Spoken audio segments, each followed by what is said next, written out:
So, Dr. Patel, given the risk of relapse following initial CAR T therapy, what approaches are being investigated to enhance the persistence and durability of CAR T cell responses in patients? I know there are a lot of theories out there saying things like antigen loss might be an issue, the loss of the target BCMA, T cell exhaustion, the environment of the bone marrow. What of those theories are being investigated or looked at?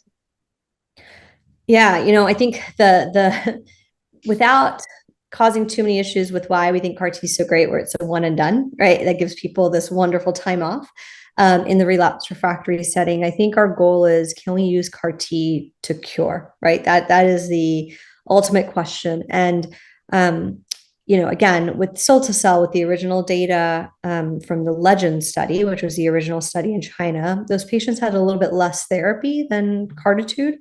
However, there were about 15% of patients that are 6 years out from their CAR T still in remission, right? And so that gives us a little bit of hope that maybe we'll have a small tail and a small number of patients that are cured from our current CAR T approaches. But the question is, how do we now increase that tail and make it more like lymphoma? And then hopefully, 90, 100% of patients eventually, how can we get everyone cured? And so I think it comes down to myeloma is not the same for everybody, right? So you have our high risk patients versus our standard risk patients. And I think the strategies are going to be different for those two patient populations. They already are in the way we treat patients with even induction therapy and maintenance and consolidation. We tend to be much more aggressive with folks who have high risk disease versus those who don't. And so, I think the biggest studies right now that are looking at this are really the combination studies. And so looking at CAR T followed by some type of maintenance, but fixed duration maintenance. So CARTITUDE 5 and 6 and KarMMa 9, these are all the studies of the BCMA CAR Ts in frontline. All of them will have maintenance afterwards, but it seems to be that they're going to be 2 years of Len maintenance, and that's it, nothing after that. So lenalidomide, we know that it activates T cells, it activates other immune cells like NK cells in the body, even B cells. And so when you get cytokine release syndrome from the CAR T, you're already making more of these immune cells and activating them. And now you're going to have lenalidomide in there to kind of keep that going, right? And so that could help with this, not persistence of the CAR T itself, but persistence of better immune cells that can actually keep the myeloma down, right? So I think that's one way.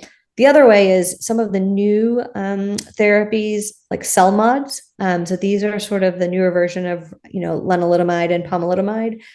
They tend to have more immune effect than the other two drugs. So there's studies looking at other CAR T, so a different target. Right. So we talked about antigen loss. If you've lost BCMA, then what do? Well, there's other targets like GPRC5D.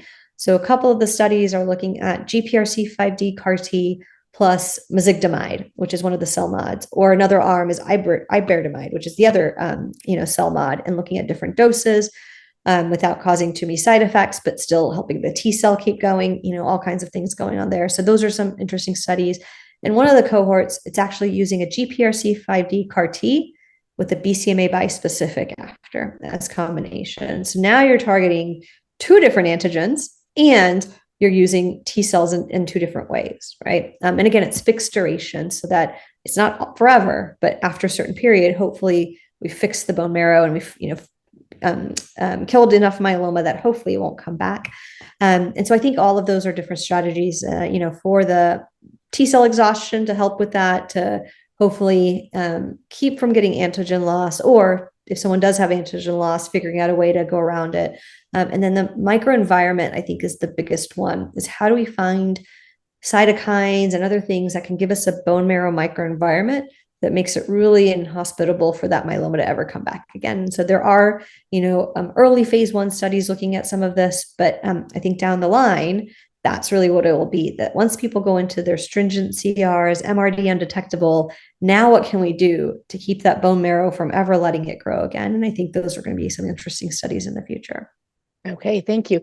So some patients are asked questions about the sequencing, and you'd mentioned different therapies. Do you have any recommended, or are there recommended sequencing of these different therapies, like CAR T, then bispecifics, then cell mods? Not all of them are FDA approved at this point, but what are your thoughts on sequencing of those therapies?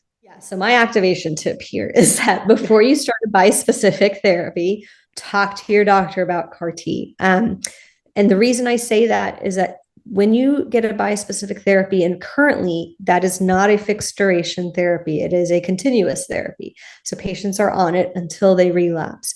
And the problem is that once you relapse on that T cell therapy, your risk of losing BCMA, losing the antigen, is much higher. There's mutations that we're seeing that most patients get.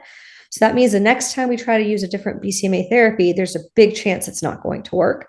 And we have small studies that show that people who get a bispecific, and then we try to go to CAR T for both CAR Ts, the response rates go down and the progression-free survival. So the months that patients get without, needing other therapy goes down. For cilta-cel, 33 months in CARTITUDE.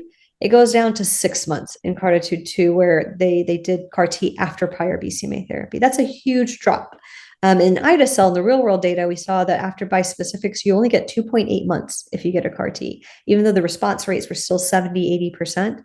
It obviously, there's clones that BCMA isn't there anymore, that we can't kill, and then it just grows back, right? The other way around, we actually see still a really good response. Because CAR T is a one and done, most of the time you're not going to lose BCMA. So that, let's say a few years later, the myeloma is coming back, it usually has the same BCMA on there. So now I can use a bispecific. And yes, the PFS is still shorter than what you would see if you never had any BCMA therapy. It's still in the realm of, almost a year PFS though. So it's much closer to what we see in the real world for bispecifics than the other way around for CAR T. It's much, much lower. So we try to do CAR T first, then bispecific if possible. The other part is a T cell. So if you try to make T cells right after someone's coming off a bispecific, it is really hard to get T cells that are functional, that then we can actually put a CAR into and make it work. So again, why, doing a CAR T first and then a bispecific makes the most sense for the majority of our patients if they can do it that way.